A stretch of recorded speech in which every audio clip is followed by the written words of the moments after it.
zaznel práve valčík s názvom Lieskovská dolina, ku ktorému ten jeho nádherný text napísal pán Janko Miklánek. Tam je to aj samozrejme veľmi pekne počuť, že ten text bol písaný od srdiečka.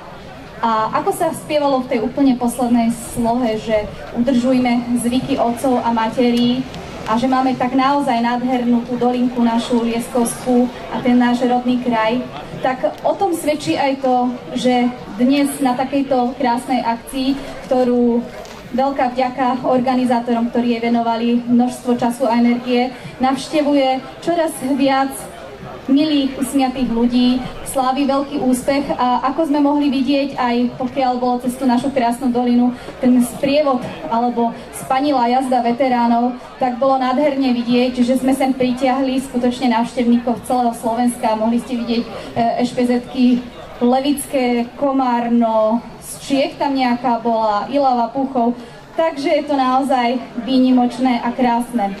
No a keď hovoríme už o tom udržiavaní tých zvykov a všetko to, čo je s tým spojené aj v rámci dožinkových slávností, tak aj my sme si v Bučkovanke povedali, že takúto akciu si nemôžeme nechať ujsť. Chlapci doma popúšťali bydle, hrable, motiky, svoje kosačkové tátoše, zobrali svoje nástroje a povedali, ideme hrať. Pretože za A, voláme sa Bučkovanka, tak ako by sme mohli na Bučkovci chýbať? Za B, máme už tých 116 rokov, takže fakt patríme aj my k tým tradíciám a zase už asi aj trošku k tým veteránom. Takže toľko od nás a my pokračujeme ďalej a bude to Chudobná devčica.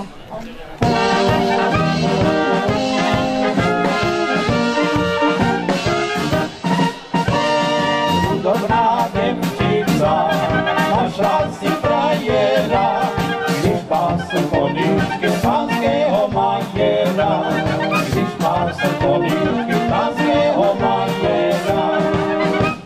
Kravičku přinala, koníčko dávala, přitom sa milému do očí dívala, přitom sa milému do očí dívala.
Ešte sa poskajú, koničky pomalu, dolu sa vracajú.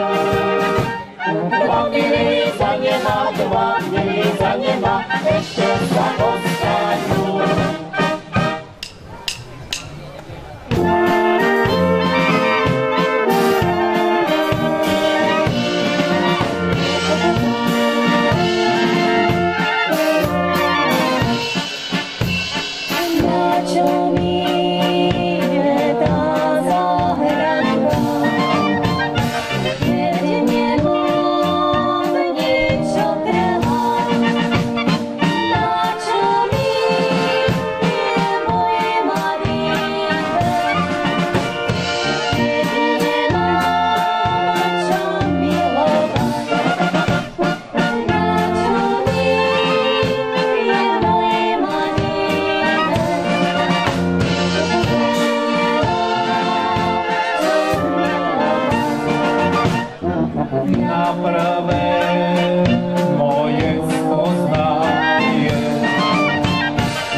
spievali, že tvoja krása aj mladý vek ako voda uplynú, tak keby sme to preniesli do symboliky tohto ročného leta, tak by sme boli asi väčšine krásni a väčšine mladí, pretože voda netečie v potoku, je stále sucho. A to máte tak, priatelia, pretože rok poľnohospodára je naozaj vždy náročný a ohrozený a nepredvídateľný. Raz máte sucho, raz máte vodu veľkú, potom prídu krúpy, alebo vám to ešte hneď na jar zmrzne. A my v dnešnej dobe tak často podľahneme tomu pocitu, že na čo sa ešte o niečo snažíme a hovoríme si tak, ako sa volala uplynulá skladba, že na čo mi je tá záhradka.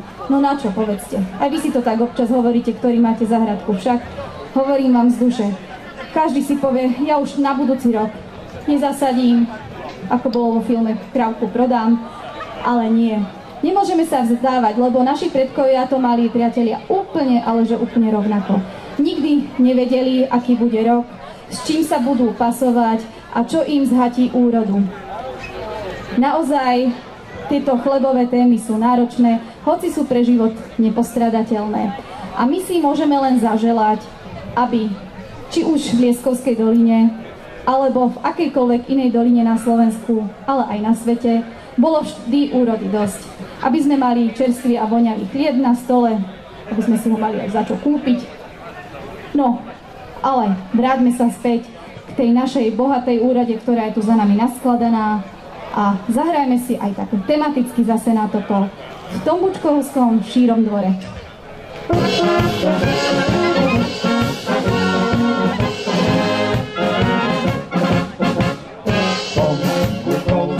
Veľkom dvore tvoja konie širované. V Tombučkovskom veľkom dvore tvoja konie širované. Napájaj neba verná, oče je nepoznaná. Napájaj neba verná, oče je nepoznaná.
Ráno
co když ale si mi povídá si, co když druhý hladí její vlasy. Co když ale si mi povídá si, co když druhý hladí její vlasy.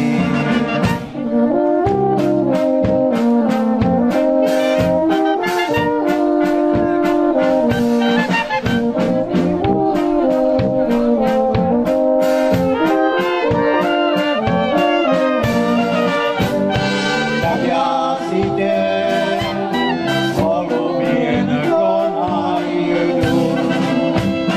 Já vím, kde jsi, já za tebou zajdu.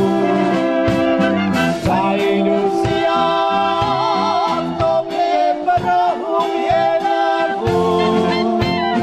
Zazvonu mě svoju holuběnku.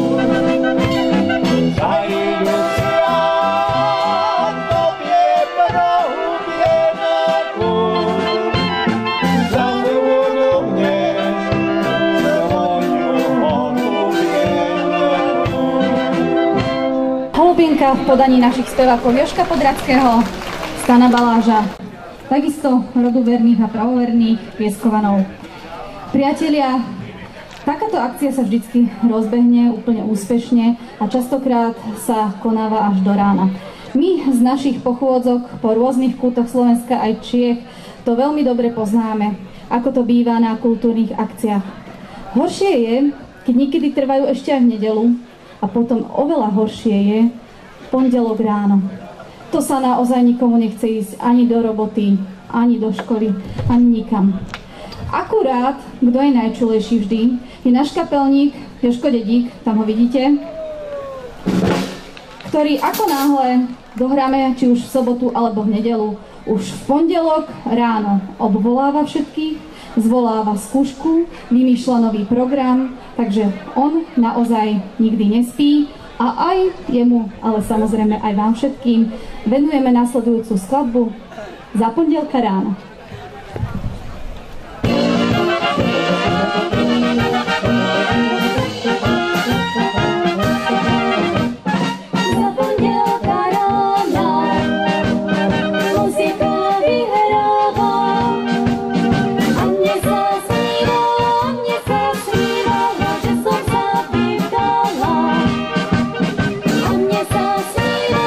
Mne sa snívalo, že som sa vydala.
rozumila. Prišiel k nej Janíček, že bude rukovať. Ona si začala slzičky utierať. Ona si začala slzičky utierať.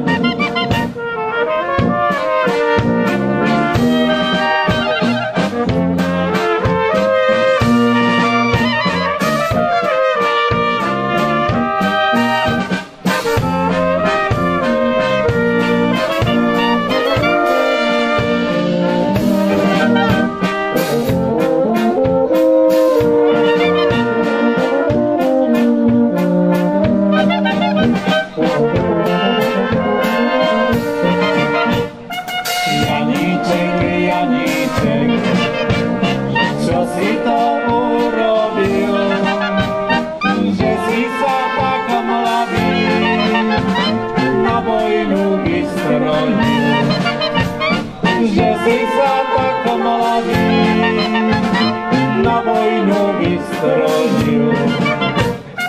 Ja som to urobil pre jednu panienku, že ma nevolala tancovať volenku. Že ma nevolala tancovať volenku.